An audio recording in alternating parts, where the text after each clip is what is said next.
Les vraies voix Sud Radio. 3 mots dans l'actu, Félix, qui sont otages, surtaxe et César. Le PS demande à François Bayrou de retirer ses propos sur la submersion migratoire s'il veut discuter budget. Pas de prise d'otage des finances publiques, lui répond la porte-parole du gouvernement. La même Sophie Primas qui dit aussi comprendre la colère de Bernard Arnault après le coup de gueule du milliardaire contre une possible surtaxation des bénéfices. Mais chacun doit prendre part aux efforts, ajoute-t-elle. Et puis le Comte de Monte Cristo en pole position pour les Césars. 14 nominations, dont celle du meilleur acteur pour Pierre Ninet. Arrivent ensuite L'amour ouf, nommé 13 fois, puis Emilia Pérez, 12 nominations. Les vraies voix Sud Radio. L'onde de choc de la submersion agit +2 après ce terme employé par François Bayrou lundi, puis maintenu hier à l'Assemblée nationale. Pour parler de l'immigration, les socialistes exigent des gages pour revenir à la table des négociations en vue d'une non-censure sur les projets de loi de finances. Oui, la France a besoin d'un budget, mais la balle est dans le camp du Premier ministre, répond Philippe Brun, député PS de l'Eure. Notre responsabilité, c'est de se mettre autour de la table et de négocier un budget. Il faut que tout le monde soit responsable. Je crois que les socialistes ont montré qu'on était très responsables dans la période. Il faut que le Premier ministre le soit également en retirant ces mots qui blessent inutilement. Donc vous voulez un accord avec le gouvernement? Oui, enfin en tout cas, moi Philippe député Brun, socialiste. est-ce que vous voulez un accord avec le gouvernement? Oui, il en faut un. Mais pour ça, il faut que le gouvernement accepte de reprendre les discussions avec nous. Il faut qu'il, je crois, revienne sur les propos inacceptables qui ont été tenus hier par le Premier ministre. Et je crois que nous pourrons faire œuvre utile pour les Français.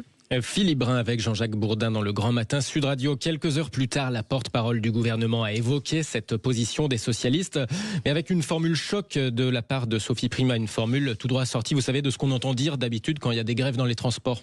Je veux vous dire qu'à ce stade, les négociations sont en cours. Les membres de la commission mixte paritaire sont en train de discuter. Et nous souhaitons qu'il n'y ait aucune prise d'otage de quelque nature que ce soit sur le budget et l'adoption du budget pour la France. C'est le sujet numéro 1 pour notre pays.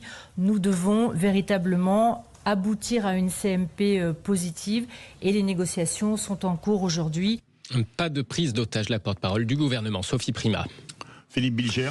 Moi, j'ai l'impression, les socialistes, est-ce qu'ils sont encore animés par l'intérêt de la France et le souci de permettre un budget à notre pays, ou est-ce qu'ils ne veulent pas faire mordre la poussière à François Bayrou en l'humiliant? Je me pose la question. Excusez-moi Philippe, mais honnêtement, les socialistes ont fait tous les efforts. Ils sont revenus à la table. Ils n'ont pas voté la censure justement pour lui laisser une chance. Qu'est-ce qu'il fait Bayrou? Il emploie le mot qu'il ne faut pas employer. Si vous voulez faire capoter des négociations, si vous voulez absolument, vous avez le choix entre aller dans les mains de Marine Le Pen et de Bruno Retailleau ou aller vous entendre avec la social-démocratie. Ok? Si vous voulez vous entendre avec la social-démocratie, vous ne faites pas ce que François Bayrou a fait. Mais non, il n'a pas raison. Vous avez vu son explication au Sénat cet après-midi? Parce qu'il a répondu aux socialistes, François Bayrou, dans un semi-gondi que personne n'a compris. Je parlais de sentiment de submersion. Mais c'est pas le sujet. Le sujet n'est pas là. Ça veut dire que vous ne pouvez pas, comme Michel Barnier, demander la protection du RN en reprenant son langage et avoir le vote de la social-démocratie. Sébastien Ménard. Et en même temps, on ne peut pas reprocher à François Bayrou, dans une explication de texte qui lui appartient, d'avoir été parfait dans l'exercice. Je suis désolé. Bien sûr. Et bien sûr. Quand il explique qu'on ne peut pas, le suspecter d'une complaisance avec ceux qui exagèrent sur l'immigration.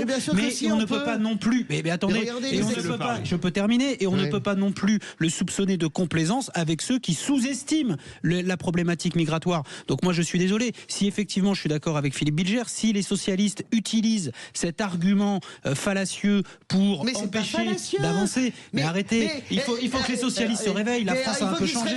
Je vous signale qu'on vous a évité. Excusez-moi. On vous a évité par la sagesse. Les socialistes ont évité la chute du gouvernement Barnier. Dès le discours de politique générale. Donc, sur des promesses qui ont été balayées au Sénat, qui ont été balayées au Sénat et par la droite et par les macronistes. Donc, on va refaire le débat. Mais le comportement de la droite est indigne.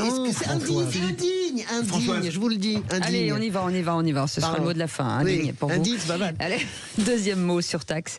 Le porte-parole du gouvernement dit aussi comprendre la colère de Bernard Arnault. Le PDG de LVMH dénonce le projet de hausse des impôts sur les bénéfices des grandes entreprises envisagé pour ce budget 2025. Une surtaxe pousse à la délocalisation selon lui. Bernard Arnault dénonce une taxe sur le Made in France.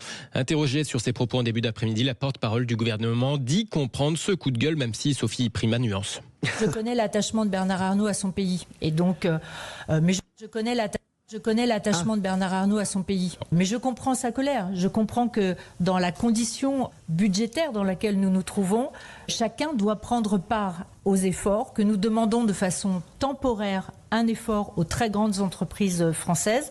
Nous savons les risques qui sont liés car nous sommes un gouvernement qui est pro-entreprise et pro-attractivité de la France. Et donc nous allons poursuivre ce qui a été engagé sur la compétitivité de la France, sur les efforts vis-à-vis des entreprises pour les rendre plus compétitives. La porte-parole du gouvernement.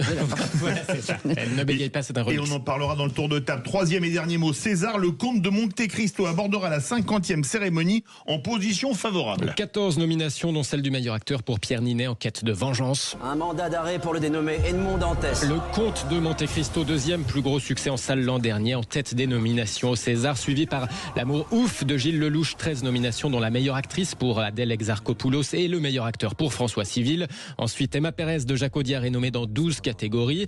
Notez qu'en Fanfare et l'histoire de Souleymane sont en lice pour le meilleur film. La 50e cérémonie des Césars, c'est dans un mois, un peu moins d'un mois, le 28 février. Et moi, j'adore François Civil et j'adore ce petit couple avec Adèle. Je les trouve très mignons. Le film est très bon. En plus, ils jouent ensemble, ils sont amoureux dans la vie. Je trouve ça charmantissime. Adèle joue bien. Vous aimez François Civil, vous qui êtes militaire? Oui, parce qu'il est extrêmement talentueux et je vous conseille de regarder ses films parce que ce garçon a toutes les qualités du monde. Extrêmement talentueux, virgule, lui. Voilà, il est extrêmement talentueux, lui. Ça s'est entendu autant que ça. Tout à fait entendu. Ça c'est tout à fait entendu. Ça c'est vraiment entendu. Restez avec nous, les amours. Merci beaucoup, Félix Mathieu.